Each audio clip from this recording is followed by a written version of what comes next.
How's it going? Y'all will need to forgive me for my malformed thoughts. I've had some ideas and some concepts thrown at me the last couple of days that have caused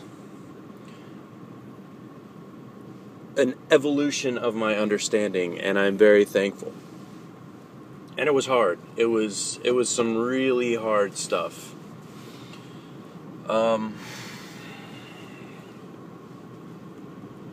First off, the term or the saying, if you haven't done a certain thing, shut the fuck up.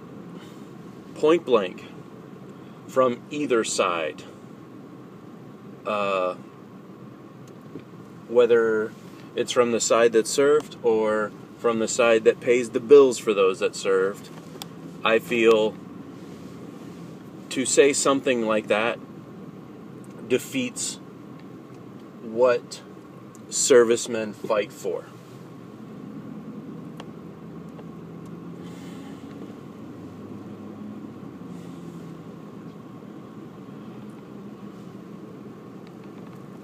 Let me be clear, because I've had to do quite a bit of clarifying over the last couple of days. And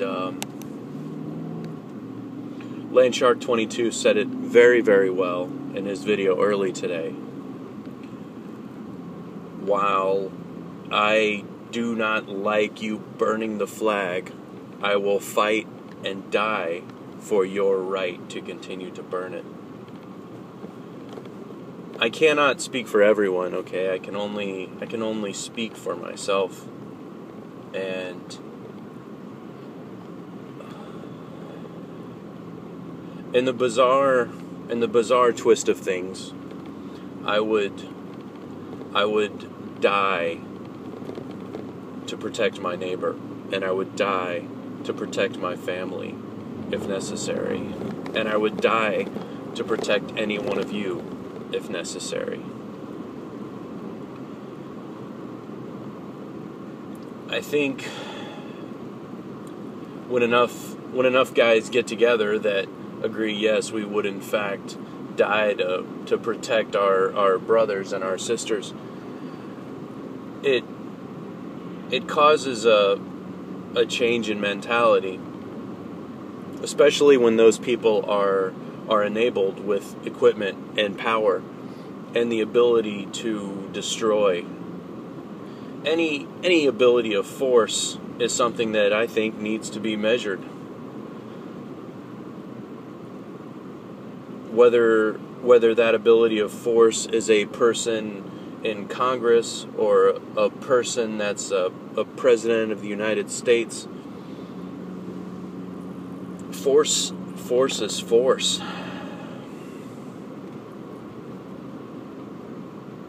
The type of person that says either do this or shut the fuck up is the type of person that's a congressperson for 30 years that thinks there's some sort of a king or a warrior elite. You could be the greatest warrior on the face of the earth, but anyone who's read James Clavell or watched Kurosawa will understand that the warrior relies on the actual citizenry. Somewhere along the way, peasant became a dirty word, became something you didn't want to be. Even though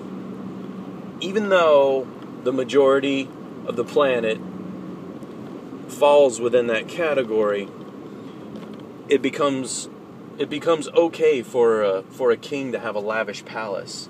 It becomes okay for a man to go off to war with a saber in his hand, and we will fund him and live vicariously through his force and through his might. And we say to the world, you got a problem with me, you need to take it up with this guy.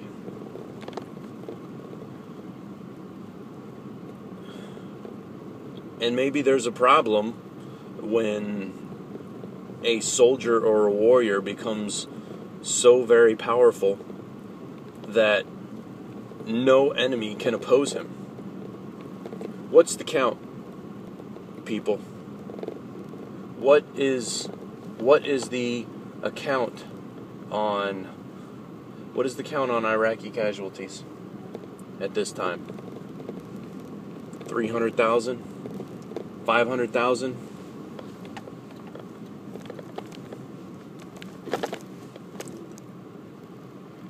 My daughter, in her lifetime, has not known peace. She doesn't know a world where her family members who are in the military actually live in America. In her lifetime, the first person besides my wife and me and the doctors that held my daughter gets to see her 4 weeks a year. 11 months out of the year, he works in a shithole. It's getting old.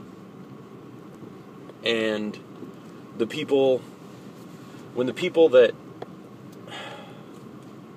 people that actually put the metal to the grindstone are bickering with each other over semantics, man. When we're at that point, I'm tired, man. They're tired. I think everybody who's made a video is tired.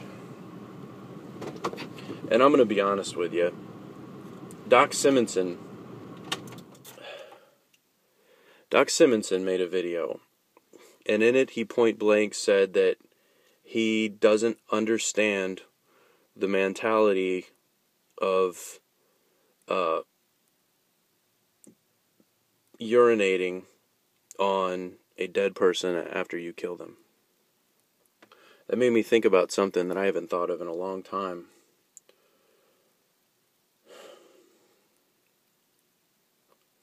I wish I didn't understand. I wish I didn't understand the process of that.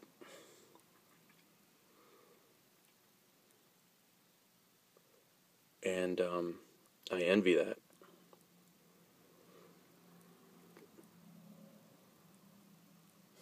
And I hope my daughter doesn't have to one day understand the process. But at the rate that you're going, that we're going, she probably will.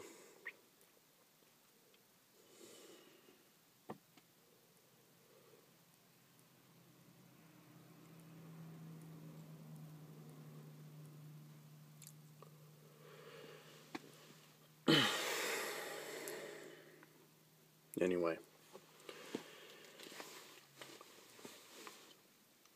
Don't know. I think I'm going to drop it. I'm going to drop the subject.